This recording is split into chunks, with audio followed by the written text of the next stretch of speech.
सिंधुदुर्ग जिल्हा मालवण येथील समुद्रकिनाऱ्यावरील राजकोट किल्ला येथील छत्रपती शिवाजी महाराजांचा पुतळा निकृष्ट दर्जाचा असल्याची माहिती सरकारला होती। खासदार प्रणिती शिंदे यांचे भाष्य। औपचारिकता जरी असली तरी त्या मागच्या ह्या सरकारच्या असलेल्या ज्या भावना आहेत किंवा अतिशय खालच्या पातळीला जाऊन महाराजांचं नाव वापरलं जात असेल आणि आज त्यांच्या पुतळ्याची ह्या पद्धतीत खरं तर ती विटंबना करण्यात आली।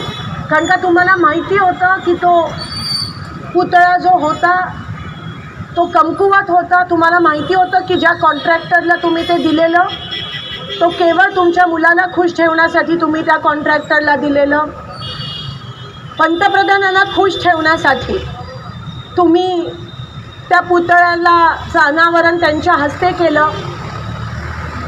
जसं हे सरकार आहे तसा तो पुतळा होता। बाहेरून फक्त शोषा पण आतमधून अतिशय पोकळ असं हे सरकार आहे। पण महाराजांच्याच पुतळ्याला का आज अरबी समुद्रात पण अनेक वर्षापासून प्रस्तावित आहे तिथे तुम्ही उभं नाही करत आणि जे आहे त्याची तुम्ही विटंबना ह्या पद्धतीत करता।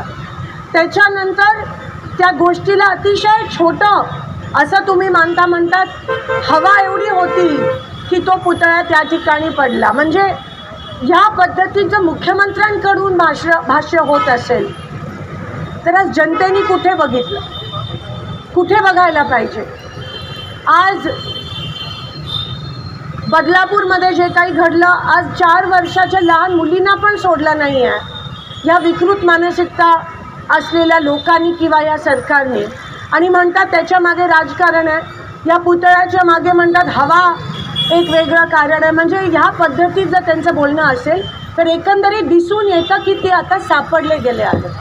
त्यांची उलटी गिनती सुरू झाली, त्यांना उत्तरं नाही आहेत लोकांना द्यायला, ते फक्त लाडक्या बहिणीच्या मागे लागले।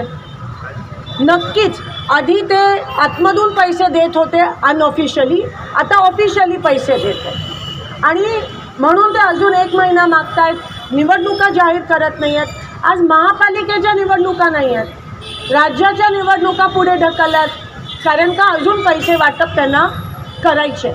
पण लोक हुशार झाले आहेत, आमच्या बहिणी खूप हुशार आहेत, घेतील त्यांच्याकडून।